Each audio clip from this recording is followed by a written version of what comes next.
Hello friends, welcome to my YouTube channel. आज की इस वीडियो में डिस्कस करेंगे कि जो पंजाब यूनिवर्सिटी से बच्चे बीएड कर रहे हैं उसमें जो उनका सेमेस्टर 4 में सब्जेक्ट है reading and reflecting on text. इसका जो 4 यूनिट है उसके अंदर जो हमारा एक चैप्टर है problem faced by children's in reading causes and remedies, ये मैं आज की इस वीडियो में आपको पूरा ट्यूटोरियल प्रोवाइड करूँगा। और ये जो सारा आप यहाँ प्रिपेयर करेंगे एग्जामिनेशन पॉइंट ऑफ व्यू से प्रिपेयर करेंगे, अगर आप इसको अटैम्प्ट करेंगे काफ़ी अच्छे मार्क्स आएंगे। अगर आपको ये जो सामने आपके नोट शो कर रहे हैं, ऐसे नोट्स के लिए आप हमसे कांटेक्ट कर सकते हैं। हमारी पूरी कांटेक्ट डिटेल्स आपको वीडियो के डिस्क्रिप्शन में मिल जाएगी। और ऐसी अपडेट्स के लिए ज़रूर हमें सब्सक्राइब करिएगा अगर फर्स्ट टाइम चैनल पर विजिट किया है, और अदर फ्रेंड्स के साथ भी उसको शेयर करिएगा सो डैट उनकी भी हेल्प हो सके। तो देखिए होता क्या है, problem faced by children in reading. ये वो प्रॉब्लम्स है जब कोई चाइल्ड फेस करता है जब वो बुक को रीड करता है या किसी पर्टिकुलर टॉपिक को रीड करता है। तो इंट्रोडक्शन में देखते हैं, reading means understanding the words written in text book और एनीवेयर एल्स। रीडिंग क्या होती है? अंडरस्टैंड करना उन वर्ड्स को जो आप रिटन या लिखे होते हैं टेक्स्ट बुक में या और कहीं, जैसे फॉर एग्जांपल कोई मैगजीन होगी, न्यूज़पेपर हो गया और anywhere else. Reading is a complex skill. Reading एक कॉम्प्लेक्स स्किल है। Student face several problems while reading. Student बहुत सारी प्रॉब्लम फेस करते हैं जब वो रीडिंग करते हैं। वो कौन सी आगे हम डिस्कस करते हैं। There are several causes by which student face problems while reading. Reading can be fluent easily when a individual start reading daily with habit. सो ये जो डिफरेंट प्रॉब्लम्स बच्चे फेस करते हैं वाइल रीडिंग, ये वो इसको इम्प्रूव कर सकते हैं फ्लुएंटली इसको रीड करके अपनी डेली हैबिट बनाकर। सो उसके बाद है causes. Problem faced by children's in reading. सबसे पहले कौन सी प्रॉब्लम ये क्यों फेस करते हैं? Small size of printed letters in books. आपने देखा है जो टेक्स्ट बुक्स होती हैं उसमें जो हमारा टेक्सचुअल मटेरियल होता है वो काफ़ी छोटे फॉन्ट में प्रिंट होता है। तो ये एक पहला रीज़न है कि इसके कारण बच्चों को रीडिंग में प्रॉब्लम आती है। दूसरा, no proper lighting arrangement in classroom. Classroom में लाइटनिंग की प्रॉब्लम है ज़्यादा, जो रूम में डार्कनेस नहीं है या रूम में ज़्यादा लाइटनिंग है, मतलब प्रॉपर वहाँ पर लाइटनिंग होनी चाहिए, ना ज़्यादा ना कम, जिसकी हेल्प से बच्चों को इसमें रीडिंग में प्रॉब्लम ना आए। अगला, poor pronunciation of children.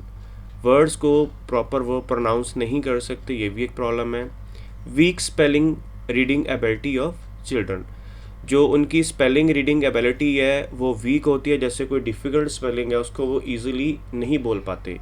Dyslexia problem आपको पता है रीडिंग हैबिट्स होती है। इसकी एग्जांपल सबसे बढ़िया ले लें तो तारे ज़मीन पर आपने मूवी देखी होगी, उसमें जो ईशान दस्तगीर होता है उसको जो प्रॉब्लम होती है सेम वही डायलेक्सिया है कि वो प्रॉपर वर्ड्स को नहीं देख पाता कि वो वर्ड कौन सा है, मतलब नहीं समझ पाता। Next, not comfortable seating arrangement in classroom. Classroom में प्रॉपर सीटिंग अरेंजमेंट ना होने के कारण में बच्चों को ये प्रॉब्लम आती है। नेक्स्ट, चिल्ड्रन में be in stress due to some emotional problem.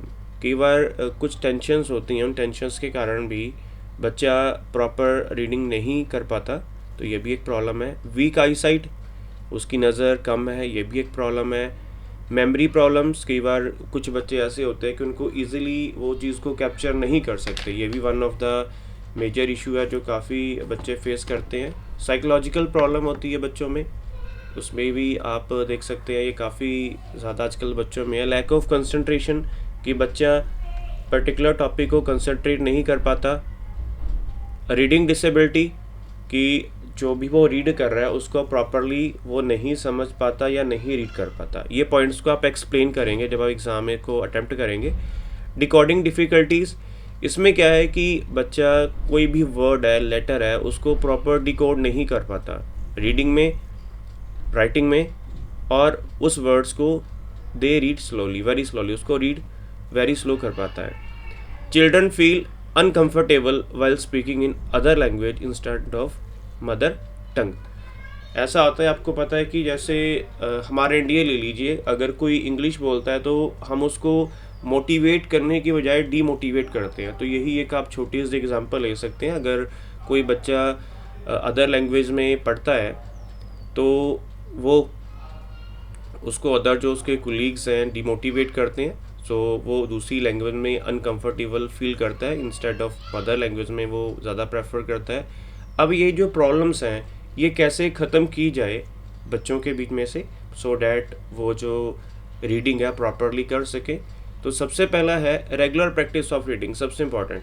Regular उनको कोई ना कोई पढ़ने के लिए टॉपिक दीजिए या कोई ऐसा स्टडी मटेरियल दीजिए जिसको वो डेली रीड कर सके। जैसे फॉर एग्जांपल न्यूज़पेपर हो गया, कोई आप उनको पर्टिकुलर स्टोरी दे दो पढ़ने के लिए, होमवर्क में कुछ दे दो।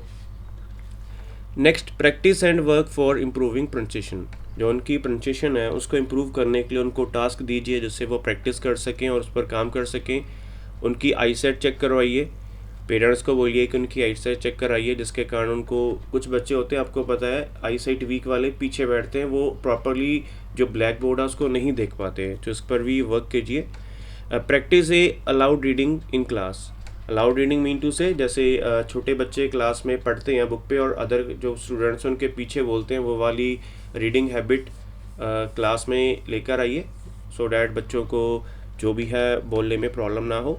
गुड प्रिंटेड बुक्स, ऐसी प्रिंटेड बुक्स लीजिए जिनमें फॉन्ट वगैरह अच्छा है थोड़ा, सो डैट बच्चों को पढ़ने में प्रॉब्लम ना आए। प्रॉपर लाइटनिंग अरेंजमेंट, लाइटिंग ठीक होनी चाहिए क्लासरूम में, सो डैट बच्चों को कोई पढ़ने में प्रॉब्लम ना आए। जैसे फॉर एग्जांपल कई बार क्लाउडी सीज़न हो जाता है और बादल वगैरह आ जाते हैं तो रूम में काफ़ी ज़्यादा डार्कनेस हो जाती है, तो प्रॉपर लाइटनिंग होनी चाहिए, बल्ब वगैरह ट्यूबलाइट्स होने चाहिए, ऐसा कोई हो या सोन। क्लास में कई बार ऐसे होता है कि बिल्कुल सनलाइट के सामने, जैसे गर्मी है उसके सामने आपका सन के सामने रूम होता है क्लासरूम, तो क्लास में काफ़ी ज़्यादा धूप या लाइटनिंग जाती है, उसके कारण भी अरेंजमेंट होनी चाहिए पर्दे वगैरह। उसके बाद good environment into class, class का इन्वायरमेंट अच्छा होना चाहिए, सभी बच्चों को टीचर को इक्वल प्रेफरेंस देनी चाहिए। Individual attention over every student in class by teacher, same वही पॉइंट है कि हर एक बच्चे को इक्वल प्रेफरेंस देनी चाहिए। ये नहीं कि कुछ बच्चे जो स्पेशल हैं या अच्छे हैं पढ़ने में उन्हीं को प्रेफरेंस दी जाए, सभी को इक्वल प्रेफर करना चाहिए। वीकली रीडिंग टेस्ट होने चाहिए, रीडिंग टेस्ट देना चाहिए बच्चों को जिससे उनकी जो रीडिंग हैबिट इम्प्रूव हो सके। प्रोवाइड स्ट्रेस फ्री इन्वायरमेंट, कि बच्चों को जो टेंशन फ्री रखना है, सो डैट वो जो भी टॉपिक प्रिपेयर करेंगे विदाउट एनी टेंशन या स्ट्रेस कर सके। मोटिवेशन टू चिल्ड्रन, बच्चों को मोटिवेट करना चाहिए, ये नहीं कि उन्होंने को पढ़ने में गलती कर दी आप उनको डांटें, हाँ तुमने फिर से ये गलती कर दी, ऐसा नहीं है कि कोई नहीं, अगर आपने ये वर्ड गलत पढ़ दिया उसको नेक्स्ट टाइम थोड़ा और इम्प्रूव करिए, उसको मोटिवेट करिए। आगे, arrange activities for improving pronunciation of reading skills, ऐसी एक्टिविटीज़ अरेंज करिए जिसकी हेल्प से जो बच्चों की रीडिंग स्किल्स हैं और प्रोनाउंसिएशन है वो इम्प्रूव हो सके। सो ये काफ़ी पॉइंट्स मैंने इसमें अच्छे एक्सप्लेन किए हैं। जो मैंने बताया ये आप अपने आंसर्स में लिख सकते हैं। अगर आपको इसकी सॉफ्ट कॉपी चाहिए आप हमसे कांटेक्ट कर सकते हैं, अदरवाइज़ वीडियो को पॉज करके भी आप ये जो मैंने पॉइंट्स एक्सप्लेन किए हैं आपके सामने इनको लिख सकते हैं। और ऐसी अपडेट्स के लिए ज़रूर हमें सब्सक्राइब करिएगा एज सुन एज़ पॉसिबल। जैसे आपके एग्ज़ाम हो रहे हैं उसके जो भी आपके सैम्पल पेपर्स रहेंगे, सिलेबस रहेगा, ओल्ड क्वेश्चन पेपर्स रहेंगे, जितने भी आपके एग्ज़ाम्स हुए हैं पंजाब यूनिवर्सिटी के या पंजाबी यूनिवर्सिटीज़ के, वो मैं अपने फेसबुक पेज पर अपलोड करता रहता हूँ। जो हमारे चैनल का नाम है, फेसबुक पेज का भी सेम नाम है, उसको ज़रूर फॉलो करिएगा और ऐसी अपडेट्स के लिए ज़रूर हमें ज्वाइन एंड शेयर करिएगा। So thank you friends for watching this video and for your available time.